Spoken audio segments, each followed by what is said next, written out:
सूत्रसंचालनाची जबाबदारी तिथेच संपली. आता इथून सूत्रसंचालन आमचे मित्र मैत्रिणी बिया आणि साहिल हँडल करतील.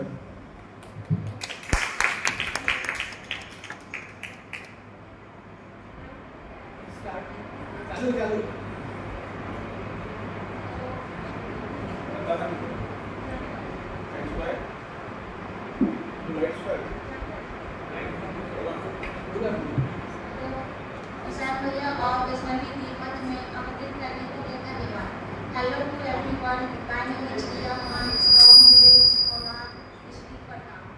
Recently, I have completed my 12th science from Bajaj College of Science, Patna. I am also associated with Acharya Vinoba Bhave Ashram, Kona.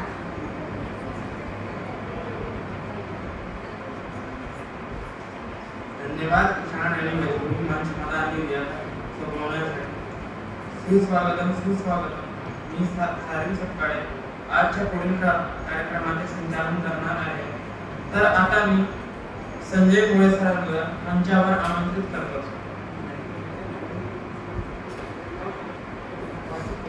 ठीक आहे मॅडम.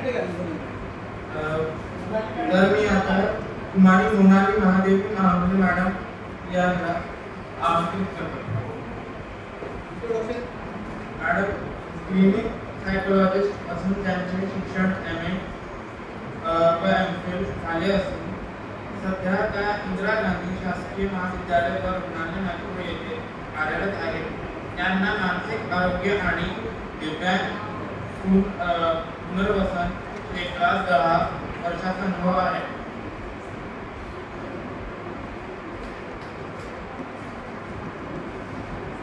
थँक्यू.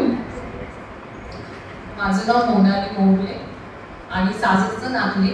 मी आता सध्या ॲज अ क्लिनिकल सायकोलॉजिस्ट म्हणून सिव्हिल हॉस्पिटलला DMH प्रोजेक्टला working करते. आजचा जो माझा टॉपिक आहे तो आहे स्पोर्ट्स फॉर ऑटिझम. ठीक आहे. थोडंफार तरी कुणीतरी सांगू शकतं का मला की तुमच्या दृष्टीने ऑटिझम काय आहे किंवा कधी ऐकलेला शब्द आहे का? हा सर तुला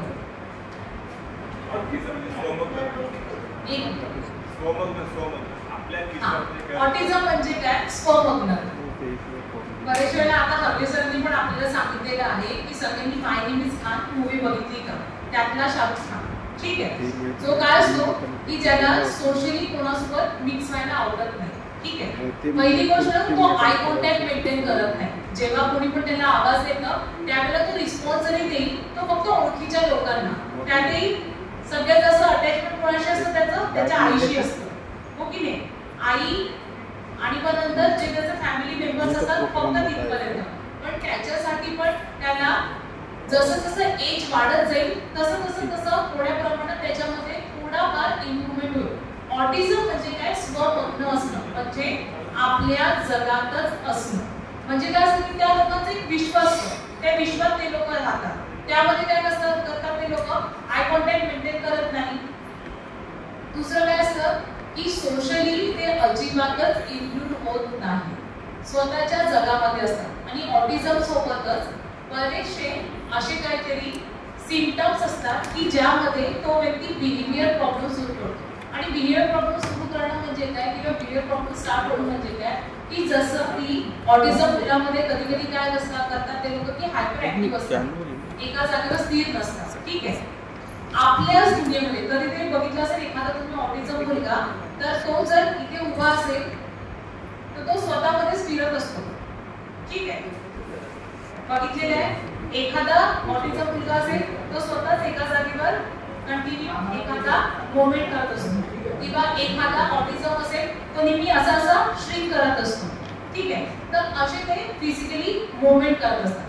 आता ऑटिझम म्हणजे काय की न्यूरोलॉजिकल डिसऑर्डर जो काय न्यूरोशी कनेक्टेड आहे. It's a permanent.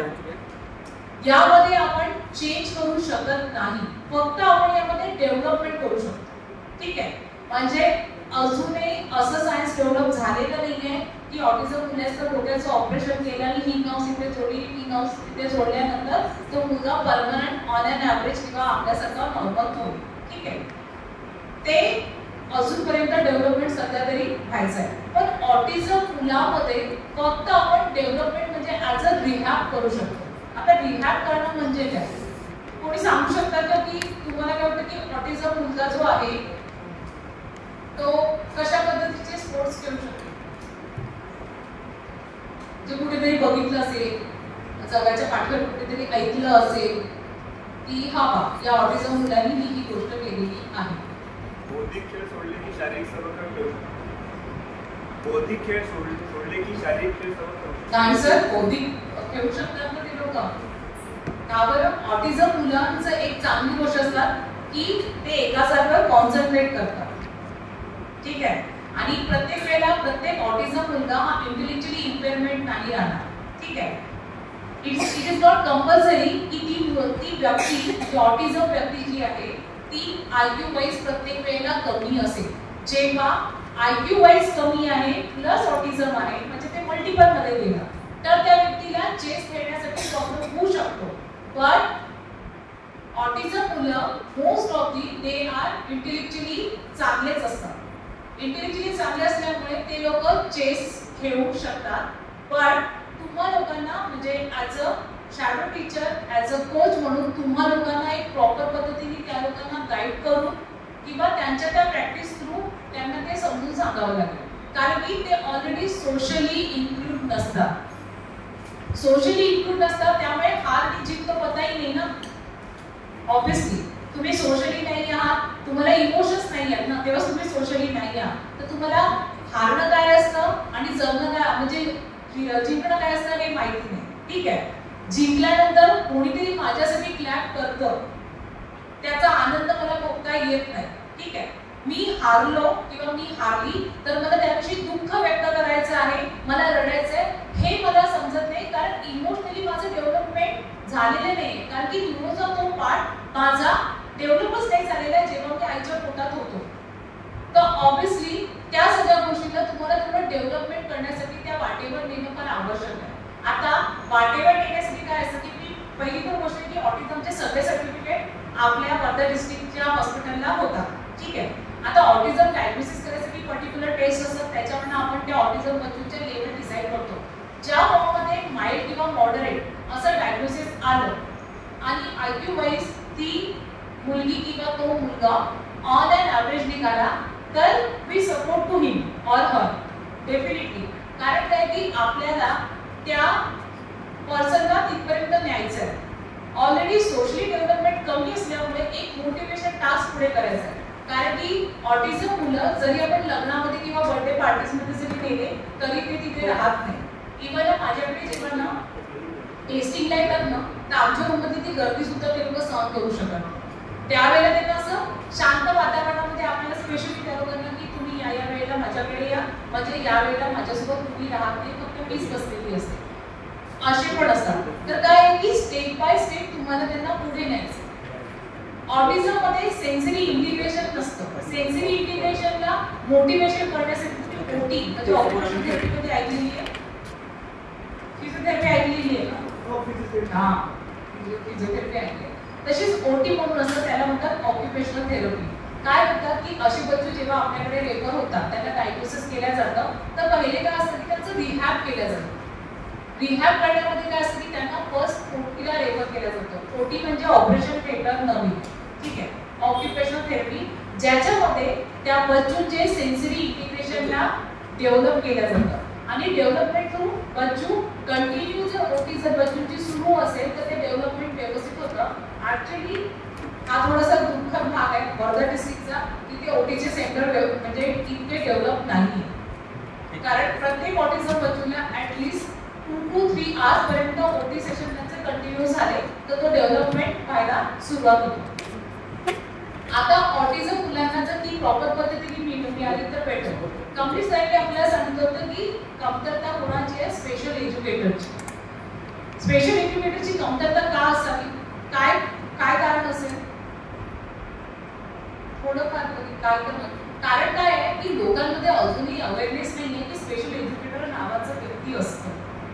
लोकांना फक्त हीच माहिती आहे की बीएड आणि डीएड एमएड केलं की आपण फक्त टीचर बनतो. ठीक आहे. इव्हन तुमच्या पॅरेंट्सला सुद्धा घरी तर माझ्या आई बाबांना सुद्धा नाही माहिती की स्पेशल एज्युकेटर असतो. म्हणजे त्यांना हेच माहिती दे नो टीचर म्हणजे टीचर जो आपल्याला शिकवतो. ते नॉर्मल बीएड आणि डीएड करतात किंवा एमएड करतात आणि नंतर आपल्याला शिकायला म्हणजे आपल्याला शिकवायला येतात. लोकांमध्ये इव्हन आपल्या समाजामध्ये जे सामान्य बुद्धीचे लोक आहेत त्यांना सुद्धा इव्हन तुम्ही वेगळ्या फील्डमध्ये काम करणारे लोक जसं बँकेमध्ये काम करणारे लोक, कॉर्पोरेशनमध्ये काम करणारे लोक, त्यांना सुद्धा स्पेशल एज्युकेटर कन्सेप्ट अजूनही क्लिअर नाही आहे. तर ही कन्सेप्टच क्लिअर नाही आहे तर ऑब्व्हियसली जितके पण 21 डिसॅबिलिटी मधले जे लोक आहेत ते खरंच पुढे जातील का? नाही. कारण काय आहे की बेसच म्हणजे जो बेस आहे, जो पाया आहे तोच लोकांना माहिती नाही आहे तर पुढील स्टेप आपण सोडू शकत नाही. त्याच्यामध्ये फर्स्ट की स्पेशल एज्युकेटर ते प्रोव्हाइड करणं आणि स्पेशल एज्युकेटर प्रोव्हाइड करणं म्हणजे असं का की एवढा तू शिकलेला आहे आणि मग तू जॉईन कर, not like that. They done some proper education. त्यांचं एक प्रॉपर एज्युकेशन झालं पाहिजे ज्याच्यामध्ये त्यांचा कन्सेप्ट क्लिअर झाला पाहिजे की या डिसेबल फील्ड मधला जो व्यक्ती आहे याला मला कशा पद्धतीने हँडल करायचं आहे आणि ते हँडलिंग ज्या पद्धतीने प्रत्येक व्यक्तीच्या वेगवेगळ्या राहतील. पहिली गोष्ट. दुसरी गोष्ट काय आहे की आता ऑटिझम बच्चूंना आपण इंडोर गेमसाठी नेहमी मोटिवेशन करू शकतो कारण की ते स्वतःमध्ये असतात. जसे की ते चेस खेळू शकतात कारण की they are always individually good. बऱ्याचशा वेळेला असं असतं की जे 6 सेन्स असतात ना आपल्याला त्याच्यातला जो 7th सेन्स असतो तो ना ऑटिझम बच्चूंना देवाने खूप चांगल्या पद्धतीने दिलेला असतो. मी बऱ्याचशा वेळेला सांगत असते की मी जेव्हा एंट्री करायला NIMH ला होती तर काय होतं की एक ना म्हणजे साऊथ इंडियन फॅमिली रेड्डीज तिथले त्यांचा मुलगा ना आमच्याकडे यायचा कृष्णन म्हणून. तो रोज आमच्याकडे थेरपी सेशनला यायचा. तर तो त्याचं वय होतं 12 to 13 इयर्स त्यावेळेला आणि आता बराचसा मोठा पण झालेला आहे. तर तो रोज यायचा आणि त्याला ना खास करून फिमेल विषयी एक म्हणजे फिमेलमध्ये फक्त तो त्याची आजी, त्याची बहीण आणि त्याची आई एवढंच तो त्याला ओळखीचा कारण की त्या बिकॉज ऑफ रोजचं एक्सपोजर होतं. 24 तासामध्ये त्या व्यक्ती नेहमी दिसायच्या. आणि जेव्हा मला तो हँडओव्हर झाला त्यावेळेला फक्त काय की 2 वर्षासाठी तिथे एज्युकेशन करायला असेल आणि तो माझ्याकडे जर आठवड्यात 2च वेळा येत असेल तर माझं एक्सपोजर त्याला फार कमी. त्याच्यामुळे आई 24 तास, बहीण कॉलेजमध्ये येणार तर ती भेटणार नाही मी आणि आजी तर ऑलवेज अवेलेबल अशा गोष्टी. तर त्याला फक्त त्या 3 लेडीज आवडायच्या, बाकीच्या लेडीज त्याला टच पण त्याला आवडायचा. आणि ते belong to very rich family म्हणजे खूप चांगल्या फॅमिली, रिच फॅमिली की रोज कारने ड्रायव्हर सोबत येणार आणि स्वतः व्यवस्थित करणार. म्हणजे जे बेसिक ट्रेनिंग असतं सेल्फ केअर आहे, वॉशरूमला जायचं आहे, हँड वॉश करायचे आहे, कपड्याच्या बटना व्यवस्थित लावायच्या आहे, पॅन्ट जर खाली घसरत असेल तर वर करायचं आहे, बेल्टला व्यवस्थित करायचं आहे, ईच अँड एव्हरीथिंग. इव्हन शूच्या लेस जर त्या रिमूव्ह झाले असेल तर त्याला सुद्धा व्यवस्थित पद्धतीने टॅग करणं हे सुद्धा त्याला व्यवस्थित. ठीक आहे. जेवण करताना स्वच्छ पद्धतीने जेवण करणं. इव्हन आपण सुद्धा नॉर्मल व्यक्ती कधी कधी जेवण करताना एखादं तरी आपलं काही ना काही पडलेलं असतं पण त्याला ते सगळं क्लीन. पण त्याला टच हा प्रकार अजिबात आवडणार नाही. जसं की वरण भात कालवला तर तो कालवलेला जो वरण भात आहे तो कधीच हाताने टच नाही करायचा, त्याला स्पून टाकायचा म्हणजे नेहमी चम्मच. त्याची आई त्याला ते मिक्स करून द्यायची आणि तो चम्मचने ते कारण टच तो कधीच नाही करत. तर या सगळ्या सेन्सिरी इतके सेन्सिटिव्ह प्रॉब्लेम असताना त्याची एक गोष्ट खूप छान होती, त्याचं ड्रॉइंग खूप सुंदर होतं. म्हणजे एक 12 ते 13 वर्षाचा मुलगा एवढं सुंदर ड्रॉइंग काढणार नाही. नेहमी यायचा पण माझा कधी रॅपो स्टॅब्लिश म्हणजे झालाच नाही. बरेचसे दिवस की फक्त बसून राहायचा आणि मग बसला किंवा त्याला थोडीशी ऍक्टिव्हिटी दिल्या त्याच्यापासून दूर आपण बसून जायचं. मग काही दिवसानंतर काय झालं की एक कॉपी त्याला नेहमी देत होती, त्या कॉपीमध्ये अचानक असंच पेज पडवायला सुरुवात केली तर त्याने ड्रॉइंग्स काढले आणि सुंदर ड्रॉइंग म्हणजे आपण नाही काढू शकणार. म्हणजे एखादा चित्रकार पण कदाचित त्या वयामध्ये तो तेवढं सुंदर ड्रॉइंग नसेल काढ असं. मग एकदा तो कृष्णन आला आणि मग थोड्या दिवसात थोडीफार तरी ओळखी झाली की त्याला माहित झालं की मोनालीकडे जायचंच आहे आपल्याला थेरपी सेशन. आल्यानंतर पहिले की तो कसा करायचा, hi Monali, how are you Monali. मी म्हणायची hi Krishna, I am fine, how are you. मग तो असा पडतायचा आय एम फाईन, बस, नो आय कॉन्टॅक्ट. त्यानंतर मग त्याला सांगितलं की कृष्णन आज तू आलेला आहे तर एक काम कर ना, की रस्त्याने येताना तू काय काय पाहिलं ते थोडंसं ड्रॉ कर. तर तो कसं म्हणतं की ओके म्हणजे मी ड्रॉ करतो. त्यांनी ड्रॉ जेव्हा केलं की त्याला तर लक्ष्मी किराणा स्टोअर जर लागत असेल रस्त्याने तर त्यांनी ते सुद्धा ड्रॉ करून त्या बोर्डवरती लक्ष्मी किराणा स्टोअर पूर्ण ते हॉटेल आणि मग तो ज्या रस्त्याने जे झाड जसं म्हणजे जिथे जिथे त्याची नजर पहिले गेली ते सगळं त्यांनी ड्रॉ केलं. ड्रॉ केल्यानंतर एनआयपीचा खूप मोठा गेट आहे आमच्या. जर कोणी व्हिजिट केली असेल कोणी स्पेशल एज्युकेटरनी तर त्या गेटवर ना तो नेहमी गार्ड उभे राहतात त्यांच्या युनिफॉर्ममध्ये. ते वेल ते पॅच वगैरे लावलेले आणि असे सगळे आणि एक अशी छोटीशी त्यांना अशी खिडकी आहे त्या खिडकीतनं एक गार्ड खाली बसलेला तो चेअरवर आणि तो आपल्याला इंटरॅक्ट करून देतो की आपण कशासाठी आले का तुमचं नाव काय तुमचा फोन नंबर काय आहे. त्यांनी काय केलं की त्याच्या लेफ्ट हँड साईडला म्हणजे त्यांनी जसं एंट्री केली तर त्याचा लेफ्ट हँडच्या बाजूला असेल तिथला गार्ड त्याचा उजवा पाय किती पुढे आहे आणि डावा पाय किती मागे आहे आणि गार्डजवळ किती काळी नसते का ती स्टिक जी पकडलेली आहे तर त्याचा हा बोट असा बाहेर निघालेला आणि हे 3 बोट खाली आणि हा अंगठा त्याचा या साईडने वळलेला. तर त्याच्यामध्ये ही जी गॅप असते ना त्यांनी इथपासून ड्रॉ केली. दुसरा गार्ड होता उजव्या साईडचा त्याचा जो पॅन्ट आहे तो किती इंच वर आहे इथपासून त्याचं क्लिपमध्ये ऑब्झर्वेशन. तर काय असतं की या ज्या गोष्टी असतात या त्या व्यक्तीच्या संपर्कात राहून किंवा त्या व्यक्तीसोबत राहूनच आपल्याला कळतं की बा तुझं ड्रॉइंग खरंच चांगलं आहे. बऱ्याचशा वेळेला असे असतात की ऑटिझम मुलांना लँग्वेजेस खूप लवकर लर्न होतात म्हणजे त्यांना लँग्वेजचं खूप हे असतं आणि तो 7 सेट मध्ये काय करतात की त्यांना लँग्वेजेस लवकर ते लोक लवकरच ऍड करू शकतात म्हणजे त्यांना वेळ लागत नाही. म्हणजे तुम्ही इव्हन त्यांचं 15 डेज मध्ये तेलुगू भाषेतल्या व्यक्ती जर सपोज असेल 15 डेज मध्ये तुम्ही त्यांना मराठी शिकवायला सुरुवात केली जर तुम्हाला त्याचा हा एरिया माहीत झाला तर विदिन 15 डेज मध्ये ते लोक इझिली लँग्वेज प्राप्त करू शकतात. तर तुम्ही तसा सेन्स पहिले तर शोधणं फार गरजेचं आहे. तसं मिळणं कठीण आहे. आपल्या वर्धा डिस्ट्रिक्ट मध्ये पण एक सेलूचा मुलगा राहता आठवतं बिगर मॅडमला माहिती आहे बिगर मॅडम आमच्या डिपार्टमेंटचे आहे. तर तो म्हणजे त्याच्या घरचे जे पॅरेंट्स आहेत त्यांनी सांगितलं की मॅडम आम्ही ना कॅलेंडर लागत नाही. तर मी म्हटलं का मॅडम तुम्ही याला 2018 मध्ये दिवाळी कधी होती हे हा ते पण सांगू शकतो आणि हे खरं आहे की त्या मुलाला 2018 मध्ये दिवाळी केव्हा झाली 17 मध्ये केव्हा झाली जेव्हा त्याचा जन्मही नव्हता झाला तरी पण त्या मुलाला सगळं माहिती. मॅडम न्यूजपेपर आमच्या घरी येत नाही कारण हा तो न्यूजपेपर पहिल्या अक्षरापासून तर शेवटच्या अक्षरापर्यंत वाचतो आणि जर आपण वाचायला बसलो तर आपल्याला म्हणतो की पप्पा तुम्ही कशाला वाचते न्यूजपेपर मी सांगतो ना तुम्हाला. मॅडम टीव्ही सुद्धा बंद केली म्हणे की भीती म्हणे की हा अजून पुढचं अजून काहीतरी शिकेल पण मॅडम म्हणे की असं काहीतरी होऊन जातं म्हणजे की त्याला त्या इझिली सगळ्या गोष्टी समजून जातात. आम्हाला सांगण्याची गरज नाही. इव्हन आता अशी कंडिशन आली मॅडम की अँड्रॉइड फोन बंद केले. नॉर्मल जे असतात नोकियाचे छोटे फोन आम्ही सगळेजण ते फोन वापरायला सुरुवात केली आहे कारण की हा फोन मध्ये सर्च करून म्हणजे स्पेलिंग सकट सगळं बघून तो सर्च करत असतो. तर या सगळ्या गोष्टी सुद्धा त्या ऑटिझम बच्चूंमध्ये दिसून येतात. असे लोक टार्गेट फिक्स करू शकतात कारण की त्यांचं कसं असतं ना एका जागेवर राहणं सोशली जास्त लिंगर होत नाही. त्यामुळे स्विमिंग सारखे गेम्स आले रनिंग झाली परत चेस झाला किंवा कॅरम बोर्ड पण खेळणं इझिली. त्या व्यक्तींना जर म्हटलं की या गोष्टीला टार्गेट करून या होलमध्ये अशा पद्धतीने टाकायची आहे तर ते व्यवस्थित करू शकतात. स्पेशली प्रॉब्लेम काय होतो की त्या लोकांचे आउटडोर गेम कारण की सोशली जास्त ते लिंगर होत नाही.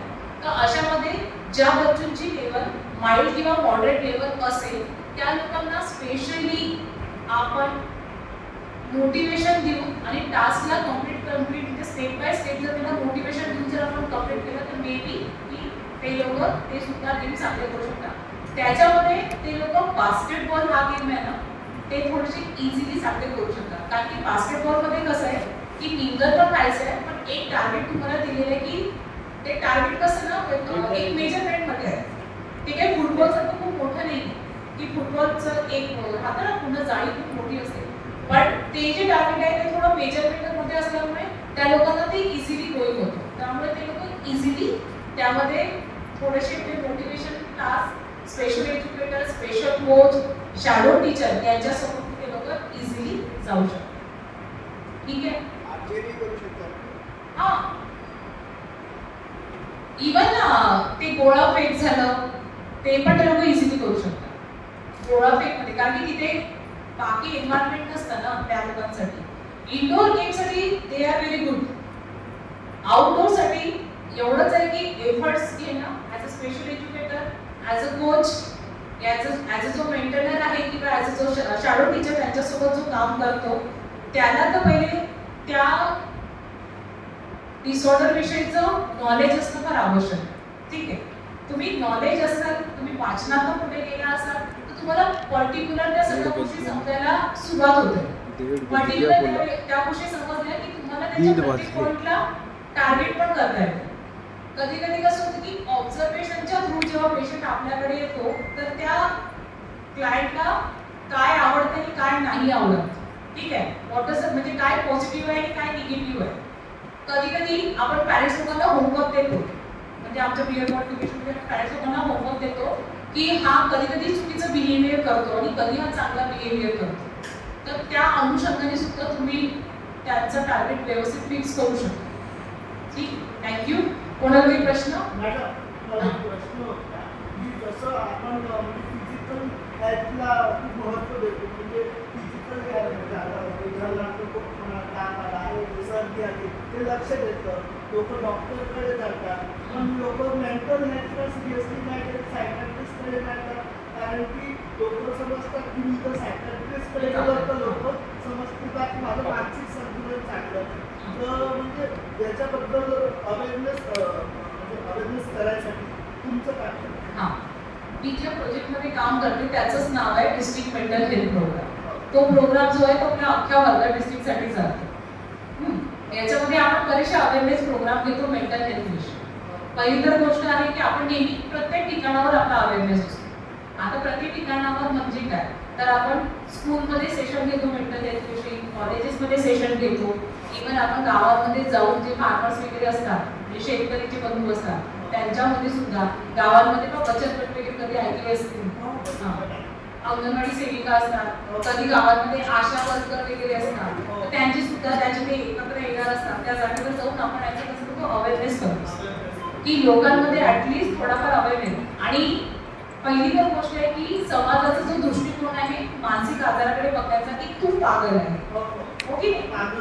हा, तर काय की पहिले तर तो पागल जो शब्द आहे त्याला आपण रिमूव्ह करायला लावतो, त्याला निग्लेक्ट करायला किंवा त्याला इरेज करायला लावतो, तो बोलायला लावतो की तुम्ही इझिली कोणाला पागल म्हणू नका, ते पण आपल्यासारखेच माणसं आहे.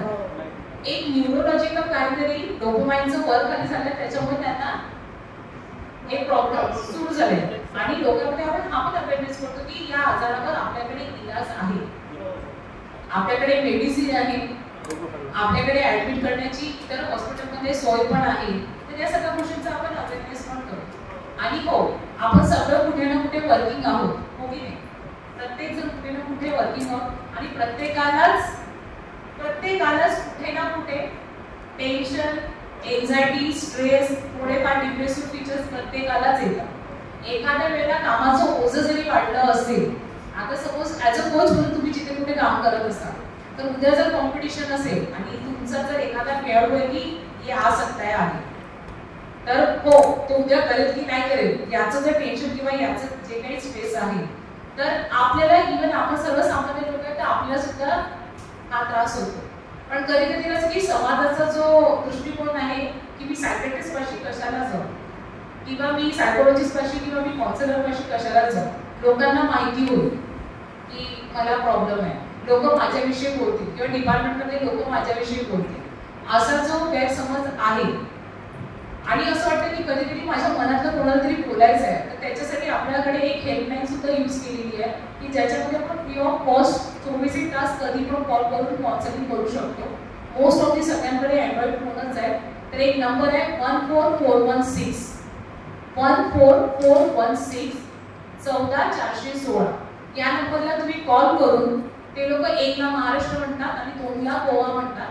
मग आपण महाराष्ट्रात म्हणून एक आणि लँग्वेज तुमच्या रिक्वायरमेंटनुसार तुम्ही इंग्लिशमध्ये बोलू शकता तर इंग्लिश, हिंदी किंवा मराठी.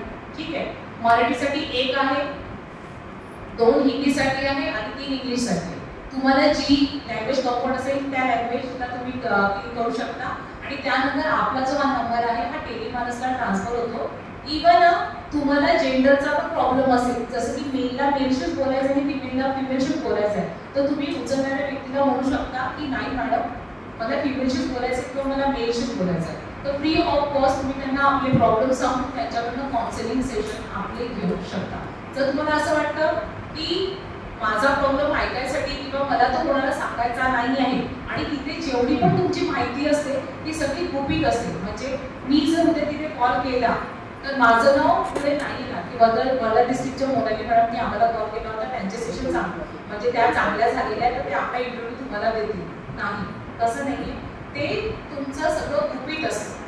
इवन अल्कोहोल ॲडिक्शन त्या व्यतिरिक्त अजून वेगळे ॲडिक्शन असतील आहे तर त्या ॲडिक्शनसाठी सुद्धा. आणि बाकी तर आम्ही पूर्ण डीएमएफची टीम आमची ओपडी नंबर 43ला आम्ही अवेलेबलच असतो. Medicine free of cost counselling हे सगळे सेशन आपल्याकडे होतात. थँक्यू, धन्यवाद. नंबर एकदा तो रिपीट करा. 14416 अच्छी पॉम्पलेट आहे जो विसरलो नाही तर 14416 14416.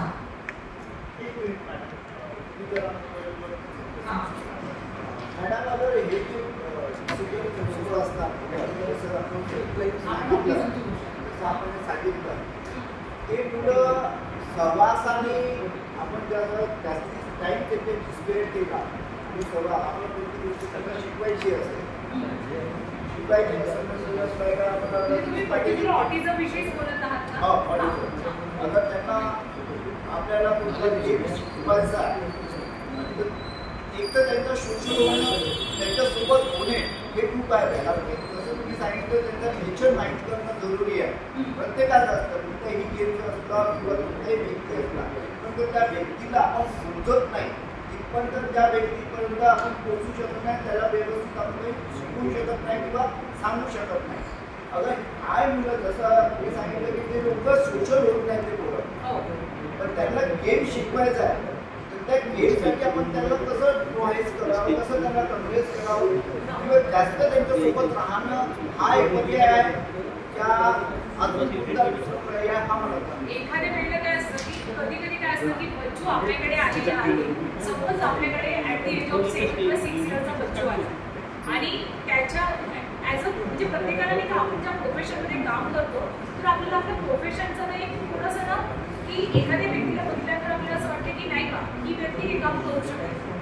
ॲटलिस्ट आपण काही तर एक रॅशनल ठेवतो आपल्यासोबत. ठीक आहे, आता सपोज 10 ऑटिझमचे मुलं आलेले आहेत, मला रेफर केलेले आहे की मॅडम प्लीज याच्यातले ॲटलिस्ट 2 ते 3 तरी मला असं वाटतं की काहीतरी गेम त्यांनी खेळावं. असे 10 ऑटिझमचे मुलं जर मला दिलेले तर किमान माझं पॅकेट आहे की मी 2 ते 3 नाही पण मी एका तरी बच्चूला थोडंफार ट्रेन करण्याचा प्रयत्न करतो.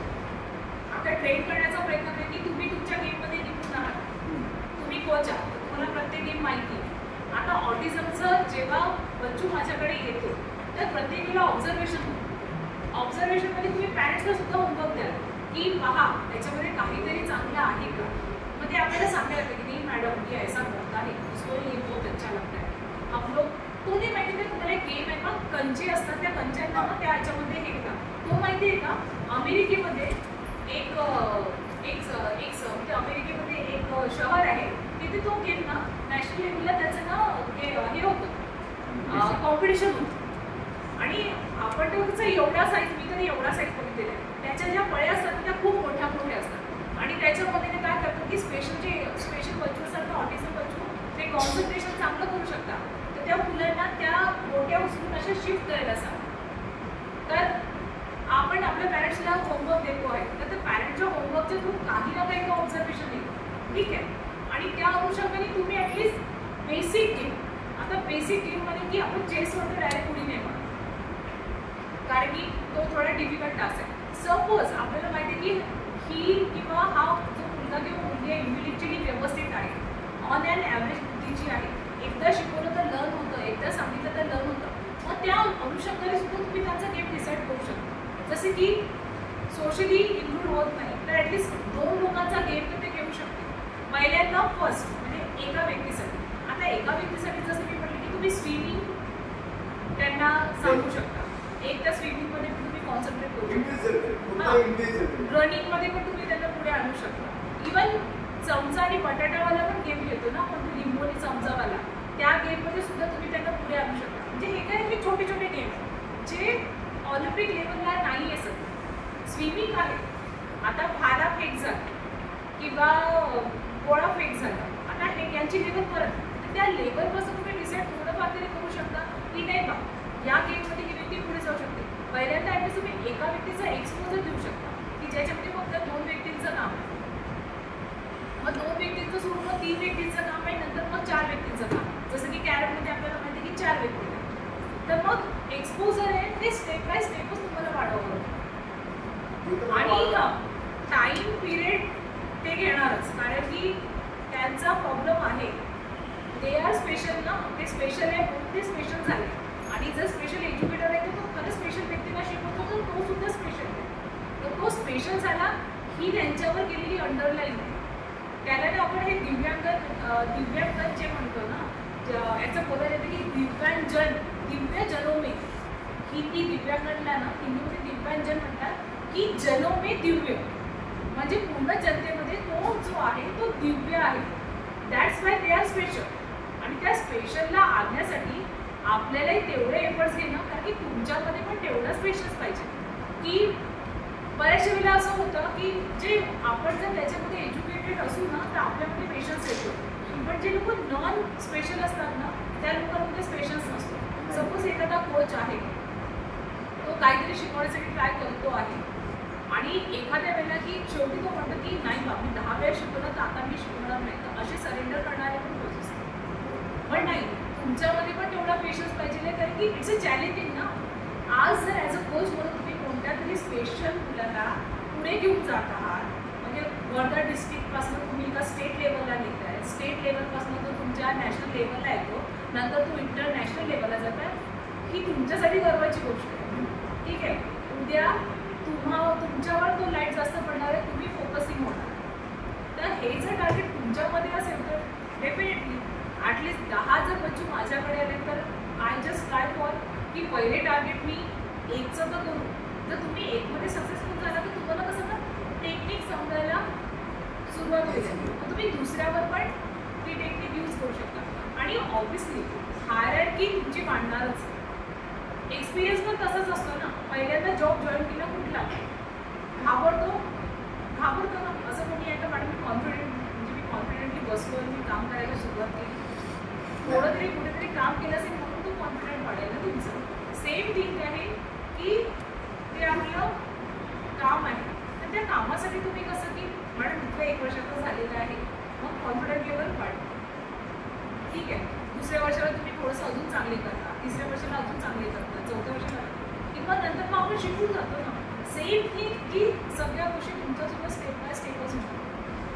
बऱ्याचशा वेळेला ऑटिझम लोकांची हिस्ट्री असते की डेव्हलपमेंटल माइलस्टोन त्यांचे नॉर्मल असतात, म्हणजे त्यांचं रांगणं झालं, बसणं झालं, चालणं झालं, या सगळ्या गोष्टी, पण स्पीच नसते बऱ्याचशा वेळेला. फिजिकली कसे असतात?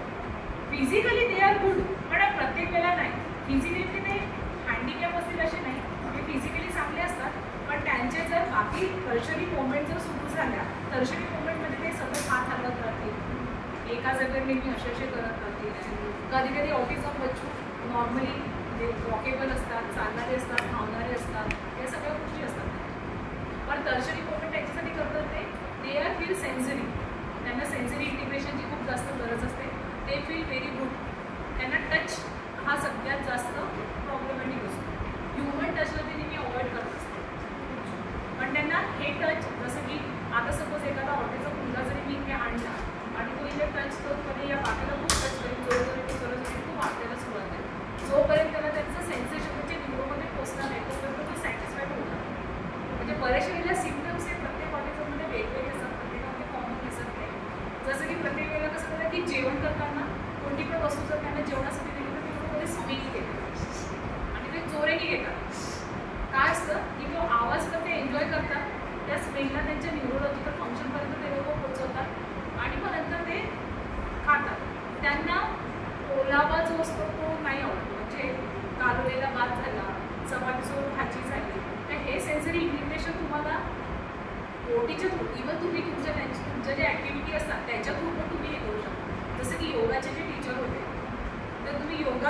वेगवेगळ्या एक्सरसाइजच्या थ्रू सुद्धा त्याला डेव्हलप करू शकतो. म्हणजे ते त्याचं जसं जसं एक्सपोजर देत जाऊ तर ते काय होतं की त्यांना ॲडजस्टमेंट व्हायला सुरुवात होते. पण एक आहे की पर्टिक्युलर कालावधी आज जास्त लागतात. मे बी पॉसिबल की लक बाय चान्सवालं काम असेल तर ते लोक लगेच ॲडॉप्ट पण करतात, शिकतात पण ते लोक. खरंच एक म्हणजे इव्हन बाकी डिसेंबरमध्ये चॅलेंजिंग जॉब भरपूर असतो. जसं की इंडिव्हिज्युअली इम्पेअरमेंट व्यक्तीशी डील करायचे असेल तर प्रॉब्लेमॅटिक राहू शकतो. पण जो इंटेलेक्च्युअली म्हणजे बुद्धीने चांगला आहे पण ऑटिझम आहे तो व्यक्ती लगेच अडॉप्ट पण करतो. जसं की आपण म्हणतो वर्ड्सला मॅच करणं, वर्ड्सचे स्पेलिंग करणं. आता मॅडमनी जसं आपल्याला सांगितलं कथा, स्टोरी, तर ती स्टोरी भलेही ऑटिझम मुलाला जर तिथे ठेवलं तर स्टोरी असा नाही सांगणार, कारण की त्याला माहिती आहे की लोक आहेत. तो काय करणार स्टोरीसाठी असं करेल. होऊ शकतं की मला माईकची अशी अरेंजमेंट करावी लागेल की त्याचा आवाज त्या हॉलमध्ये गेला पाहिजे. इव्हन डान्समध्ये पण ते लोक चांगले असतात. डान्सिंगसुद्धा खूप चांगले करणार असतात. म्हणजे गाण्याचा आवाज आला तर ते एन्जॉय पण करू शकतात. पण काही काही वेळेला गाण्याचा आवाज जरी आला तर ते लोक घाबरतात. कारण ह्या सगळ्या गोष्टी तुम्हाला इव्हन पा ॲज अ कोच म्हणून तुम्हाला पर्टिक्युलर जेव्हाही कोणता स्पेशल वस्तू रेफरही केला जाईल शिकण्यासाठी तर त्याला पर्टिक्युलर सगळ्या स्टेपनी घ्यावं की हा काय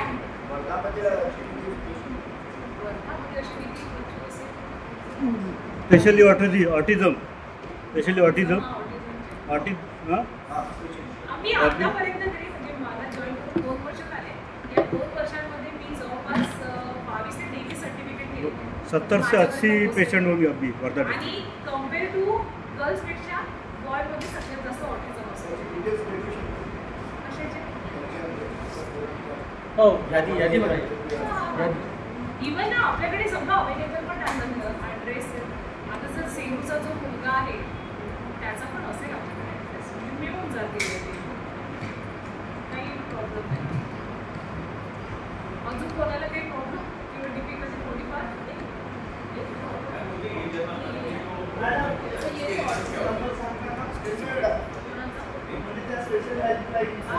141416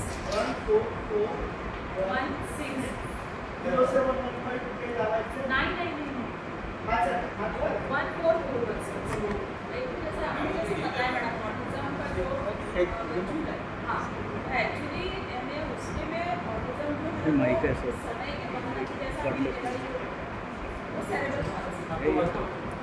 आपका बनना है, आपका बोलना यही है कि आपका ऑटिज्म का बच्चा डेवलपमेंट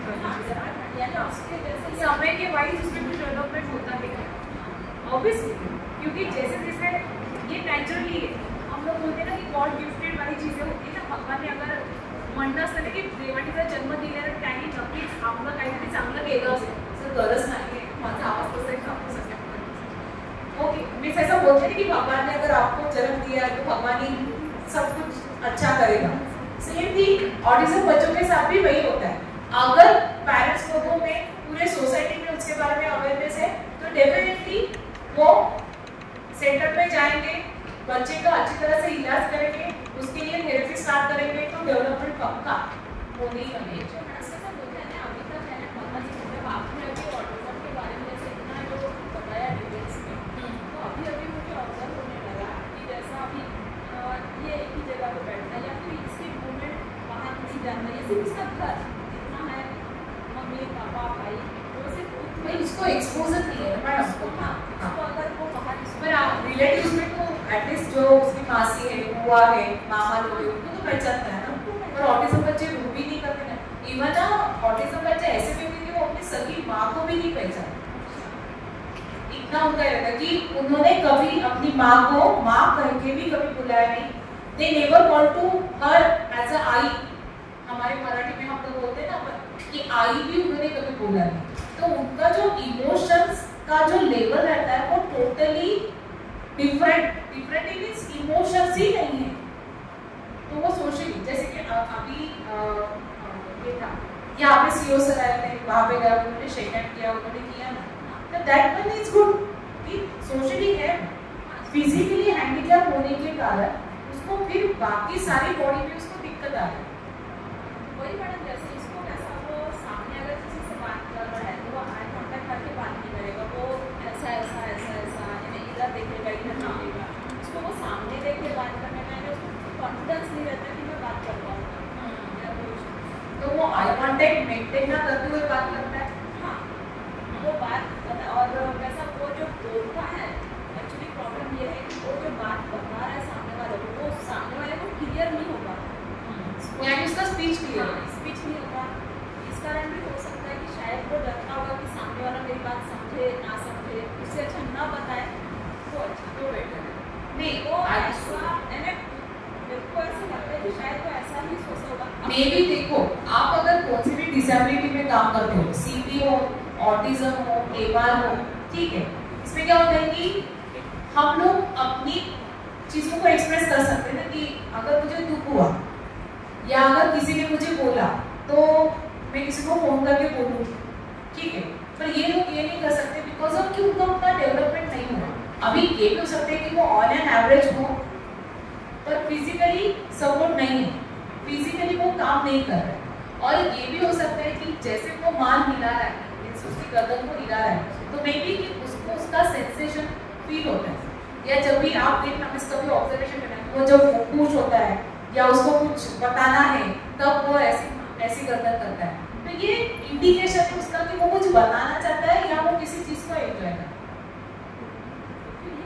जैसे समय के साथ अभी इसको जैसा भी ठीक करना है, जैसा जैसा इसकी अपनी उम्र बढ़ेगी तो ये खेती या इसके द्वारा ये होता है कि नहीं, एक्चुअली क्या है, अगर ऐसी चीजें पहले से डेवलपमेंट में हम लोगों को पता चलती है एज अ पेरेंट्स करते, जैसे ही बच्चा पैदा हुआ तो हमें पता है कि बच्चा पहले क्या करता है, रोता है, ठीक है, रोने के बाद क्या करता है कि वो मम्मा को पहचानने लगता है, जैसे कि मम्मा के गोदी में 3 महीने का बच्चा आ गया तो मम्मी का टच पहचानने आता है, ठीक है, उसके बाद वो पापा और फिर वो फैमिली मेंबर, फिर उसका मीन्स पढ़ने खाना हुआ, बैठना हुआ, चलना हुआ, तो ये जो डेवलपमेंट है इसके लिए कुछ क्राइटेरिया दिया होगा, ठीक है, ये डेवलपमेंट फिजिकली। अभी सोशली भी डेवलपमेंट है कि अगर एक बच्चा घर में पैदा होता है तो फर्स्ट आइडेंटिफिकेशन उसकी मम्मी, उसके बाद पापा और फिर बाकी सारे फैमिली मेंबर। फिर हम लोग फैमिली तक ही सीमित रहते हैं कि नहीं, उसके बाद क्या करते हैं हम लोग, बच्चे को कहाँ रखते हैं, आंगनबाड़ी में रखते ना अपन, फिर आंगनबाड़ी नर्सरी में जाता है बच्चा, फिर धीरे धीरे उसको स्कूल का एक्सपोजर मिलता है, फिर स्कूल में जाना सीखता है, स्कूल में जाते जाते फिर ट्यूशन में भेजते हैं, ट्यूशन में अलग लोग मिलेंगे, स्कूल में अलग लोग मिलेंगे, आप जिस प्लेस में रहते हो वहाँ पे अलग बच्चे मिलेंगे। तो क्या हुआ कि हम लोगों का सोशली सर्कल बढ़ा ना, पहले उसी फैमिली मम्मी पापा तक सीमित, फिर उसके बाद रिलेटिव्स में पूरे सोसाइटी में। तो ये चीजें हैं, ये नेचुरली है और इन चीजों को हम लोगों को सबको फेस करना है। इवन हमारे बच्चों को भी बच्चे होते हैं तो उनको ये सारी चीजें फेस ही करनी है, क्योंकि उनको घर के बाहर निकलना है। अगर वो नहीं निकले तो वो प्रॉब्लमेटिक है। अगर मम्मी पापा को उस समय में ही पता चलता है कि इस बच्चे में कुछ तो प्रॉब्लम है, तो तुरंत क्या होता है कि इनके लिए ना अर्ली इंटरवेंशन है, तो ऐसे प्रोग्राम के लिए उनको भेजा जाता है जहाँ पे जैसे कि अगर इस बच्चे का आइडेंटिफिकेशन थोड़ा सा अभी पता चलता, अगर सपोज ये 7 या 4 साल का है रहता, तो मे बी उस पर हम लोग उसको फिजियोथेरेपी में, ऑक्यूपेशनल थेरेपी में, या उसका स्पीच अच्छी तरह से डेवलप नहीं हुआ है तो हम लोग पहले से उसको स्पीच थेरेपी के लिए भी डाल सकते हैं। जैसे ये 8 महीने का था तब हमको पता चला था कि इसमें कुछ ना कुछ प्रॉब्लम है, तो इसकी 8 महीने से फिजियोथेरेपी चालू हुई, 8 महीने का था तब से।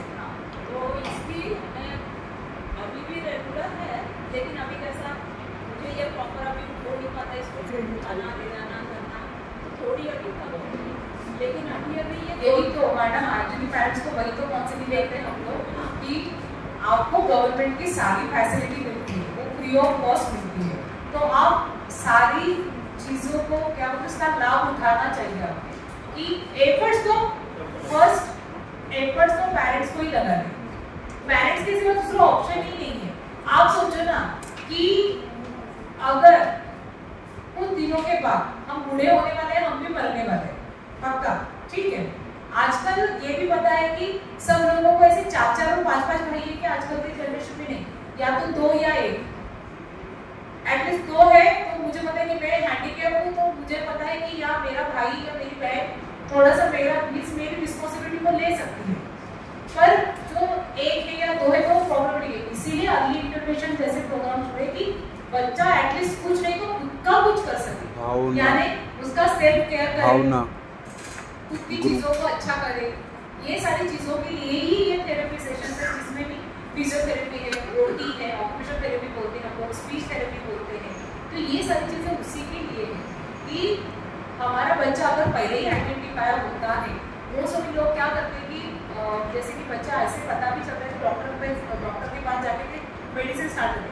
इवन मेंटली रिटार्डेड बच्चा है, आप मुझे बताओ कि अगर सबको मेंटल रिटार्डेड में सबको पता है कि बुद्धि बढ़ने के लिए दवाई है या नहीं है, असं माहिती आहे का बुद्धी हे औषध खा तुम्ही आणि याच्याने तुमची बुद्धी वाढेल?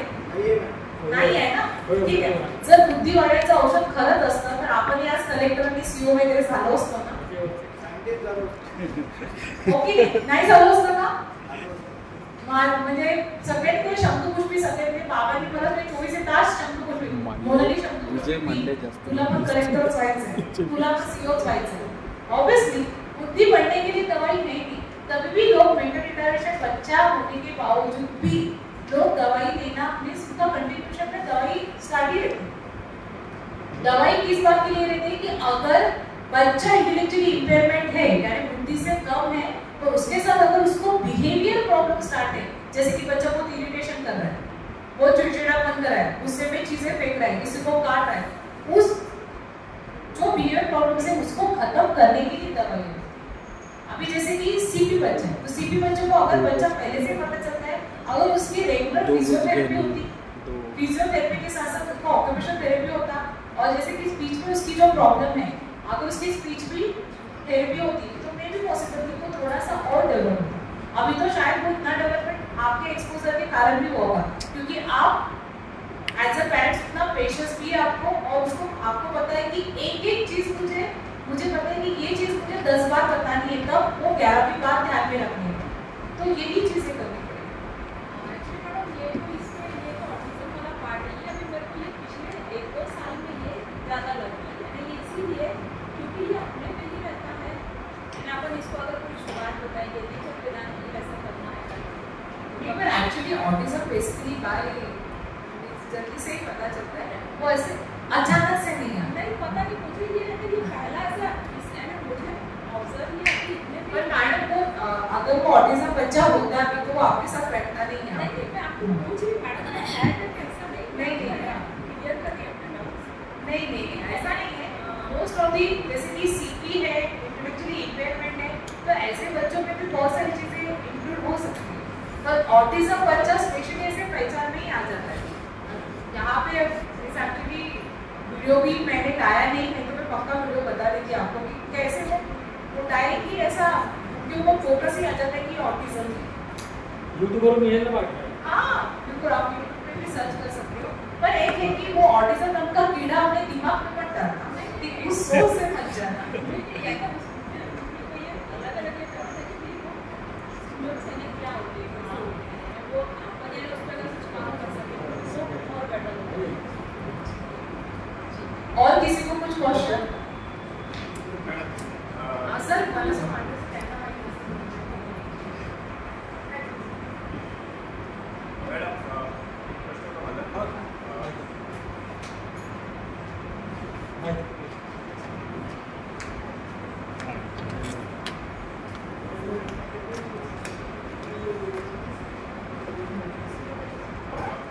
मॅडम माझा एक प्रश्न असा होता की मागे पॅराओलॉजी झालं त्याच्यामध्ये ऑटिझमच्या पेशंटनी पार्टिसिपेट केलं होतं स्विमिंगमध्ये आणि रनिंगमध्ये.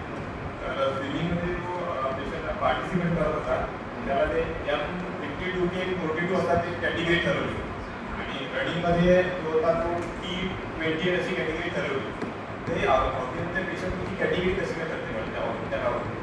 ऍक्च्युली कॅटेगरी ठरवण्यासाठी काँग्रेस सरकारला असं चांगलं सांगतो त्या कॅटेगरी असतात त्या कशा ठरल्या जातात स्पेशल केसच्या माझं स्पेशल केस आपल्याकडे आपण त्याचं जे सर्टिफिकेटची कॅटेगरी होते mild, moderate, severe, profound. Generally mild आणि मॉडरेटच भाग घेतात. या लेवल जर आपण डिसाईड म्हणजे आपण करतो की जसं की आपण टेस्ट ॲडमिनिस्टर केलेली आहे त्याच्यामध्ये डायग्नोसिस होतं की याची लेवल काय आहे, या कॅटेगरी आपण आणि वरती गेलं कसं असतं की एक माइल्ड फॉर्म आहे, मग आपल्याला माहिती असतं की माइल्ड फॉर्ममधली व्यक्ती हे काम करू शकते, मॉडरेटमध्ये ही करू शकते आणि सिव्हिअरमध्ये हे काम करू शकते. तर मग त्याच्यानुसार त्यांचा स्टॅमिना पण जसं की फॉर स्विमिंग आहे, स्विमिंगमध्ये स्टॅमिना लागणार, ठीक आहे. आणि मेन गोष्ट की ती व्यक्ती जी ती कोचच्या अंडरमध्ये पण आहे आणि कोच जर रोज त्याचं ट्रेनिंग घेतो आहे, करंटली त्याला स्ट्रेनच माहिती होतं ना कोचला की याची कॅपॅसिटी कुठपर्यंत आहे, तर त्या अनुषंगाने सुद्धा ते ठरल्या जातं. आपण जो सर्टिफिकेट आपल्याला सर्टिफिकेट मिळेल त्याच्याकडे टक्केवारी पण त्याची कॅटेगरी पण देतो ना सर आपण. त्याच्यामध्ये ही कॅटेगरी मला दिसली नाही, त्यामुळे विचारलं की आपण नाही, आता कॅटेगरी पण दिलं जातं, माइल्ड मॉडरेट. पण जेव्हा तो त्या स्पर्धामध्ये भाग घेतो तेव्हाच त्याचं असेसमेंट होतं. जर इंटरनॅशनल लेवल किंवा नॅशनल लेवल स्पेशल ऑलिम्पिकमध्ये जात असेल किंवा पॅरा ऑलिम्पिकमध्ये, त्याच्यापूर्वी त्याचं असेसमेंट करायला सांगतं. जसं आता आपल्याकडे यवतमाळचा एक मुलगा होता, तो इंटरनॅशनल स्विमिंगला गेला चायनाला, तर त्याचं त्याच्या पहिले ऑटिझमचं काय लेवल आहे पुन्हा म्हणजे करंट सिच्युएशनचं तपासणी केल्या जाते पुन्हा. सांगतो माइल्डमध्ये आहे, मॉडरेटमध्ये आहे, कोणत्या लेवलला आहे. तर किंवा त्या खेळानुसार ती कॅटेगरी ठरत नसते, त्याच्या डिसेबिलिटी गेम आपल्याला खेळायचं आहे ना, माझ्यानुसार गेम होतील ना, खेळ मला खेळायचा आहे. आपण जे मेडिकल सर्टिफिकेट देतो ते त्याच्यानंतर ते त्याचं परत व्हेरिफिकेशन करंट सिच्युएशनला काय लेवल आहे त्याच्यावरली पुन्हा त्याचं व्हेरिफिकेशन ते डिपार्टमेंट करेल ना, आरोग्य डिपार्टमेंट करेल का आपल्याला. हो, किंवा काही स्पोर्ट्सला प्रायव्हेटचं पण चालतं. कोणत्या लेवलला करतात नाही, ते गव्हर्नमेंटचंच मानतात जनरली. आपल्याकडे जेव्हा गव्हर्नमेंटचे जे टुर्नामेंट होतात त्याच्यात गव्हर्नमेंटचे मानतात आणि किंवा प्रायव्हेटचे जर होत असेल तर प्रायव्हेट सायकोलॉजिस्टचं असेसमेंट ते मानतात. चालते त्यावर. हो चालतं, त्या रजिस्ट्रेशन नंबर असेल त्या सायकोलॉजिस्ट.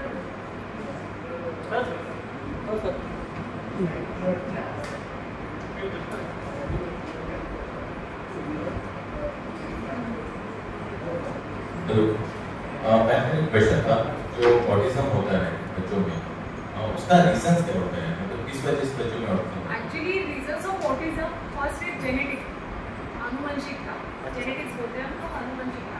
ये वजह भी हो सकती है ड्यूरिंग प्रेगनेंसी, मम्मी को कुछ तकलीफ हुई, लाइक कि प्रेगनेंसी के दौरान कुछ डायग्नोसिस हुआ, बीपी, शुगर या एक्सीडेंटली कुछ प्रॉब्लम हो मम्मा के साथ. कभी कभी कैसा हो जाता है कि शॉकिंग ऐसा हो जाता है कि जो मेरी कज़न है उसकी बेबी के साथ कैसा हुआ कि उसके जो हस्बैंड है वो जो 3 मंथ्स की जब प्रेग्नेंट थी उनका कार एक्सीडेंट हुआ और उसके हस्बैंड चले गए.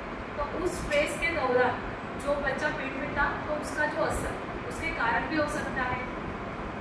जेनेटिक है, एक्सीडेंटली मम्मी के साथ कुछ हुआ है, तो ये बहुत सारे रीजन्स हैं जिसके कारण ऑटिज्म पैदा हो सकता है. जैसे आपका ऑटिज्म था कि जो स्पर्श नहीं करता, स्पर्श सहन होत नाही. हां, टच त्यांना सहन होत नाही. माझं असं म्हणायचं तर ते स्विमिंग करत आहे, स्विमिंगमध्ये तो पाण्याला तर टच करत आहे, मग त्याचं ते सांगत आहे ना सर की आपल्याला जर त्या व्यक्तीला स्विमिंग शिकवायची आहे तर पाण्याचा टच द्यावा लागेल ना. सिंपल आहे की ही गोष्ट मला आवडत नाही आहे, पण मला हिला जर या व्यक्तीला जर हिला बायकिंग करायची आहे तर मला काय करावं लागेल, तुला एक्सपोजर द्यावं लागेल ना. सिंपल आहे. बाया कॉक्रोचला घाबरतात, त्या काय बाय बर्थ घाबरतात का कॉक्रोचला? असं बघितलं का की मॅडम आमची मुलगीला जेव्हा सामान्याची होती तेव्हापासून ती कॉक्रोचला घाबरते नाही. हा लर्न केलेला बिहेवियर, हे काय हे शिकलो आहे. म्हणजे काय की आई जर कॉक्रोचला घाबरत असेल तर आईचं बिहेवियर लहानपणापासून बघून बघून ते शिकले. म्हणजे काय की आई कॉक्रोचला घाबरते, मग हिस्ट्री पण विचारलं जातं ना की तुम्ही कॉक्रोचला घाबरत होता का, माहिती ते अजूनही घाबरत. मग त्यांचं ओरडणं, त्यांचं किंकाळणं बघून बच्चू पण ते शिकायला सुरुवात केली. मग आता कॉक्रोचचं जर आपल्याला जर ती भीती घालवायची तर कॉक्रोचचं एक्सपोजर द्यावं लागेल ना. बऱ्याचशा वेळेला असं की मॅडम कॉक्रोच का नाम ही लिया तो कैसा कभी होता है, असं आहे बऱ्याचशा. म्हणजे साधी पाल झाली म्हणजे चिपकली की मॅडम इसका नाम ही लिया तो मुझे कैसा कभी होता है. तर काय आहे की एक्सपोजर, की जेवढं तुम्ही त्या व्यक्तीला त्या गोष्टीचं की जितना आप उसको एक्सपोजर दोगे उस कॉक्रोच का नाम रोज रोज रिपीट करना, कॉक्रोच ऐसा दिखता है, सामने प्रेजेंट करना, धीरे धीरे कॉकरोच की वीडियो दिखाना, फिर रियल में कॉकरोच को फेस करना। तो ये सारी चीज़ें आपको स्टेप बाय स्टेप भी जानी पड़ेगी कि उसको उस चीज़ से निकालना है, तो फिर उसका एक्सपोजर दो। अगर वाटर का कुछ डर है या पानी से डर है, पानी का टच नहीं पसंद, तो पहले टच को देना, मीन्स बच्चे में पहले टच का सेंसेशन है वो पहले डेवलप करो और फिर उसके बाद उसको एक्सपोजर देते देते फिर उसमें उतरना मीन्स कर सकते हो। विधि ना मीन्स ऑटिज्म बच्चों में सेंसरी इंटीग्रेशन डेवलप होने के लिए काफ़ी समय लगता है। बट अगर सपोज आपने एक ही टारगेट दिया कि इस बच्चे को मुझे स्विमिंग सिखानी है, तो पानी का exposure at least within 6 to 7 months में वो बच्चा एक्सपोजर लेना सीख जाए। मीन्स ऐसा स्टडी बोलती है, अमेरिका स्टडी में ऐसा बोला है कि ऑटिज्म बच्चा जो है उसको जो भी सेंस आपको सिखाने हैं तो उसका स्टेप बाय स्टेप ही आपको चलाना पड़ेगा। ठीक है, थैंक यू।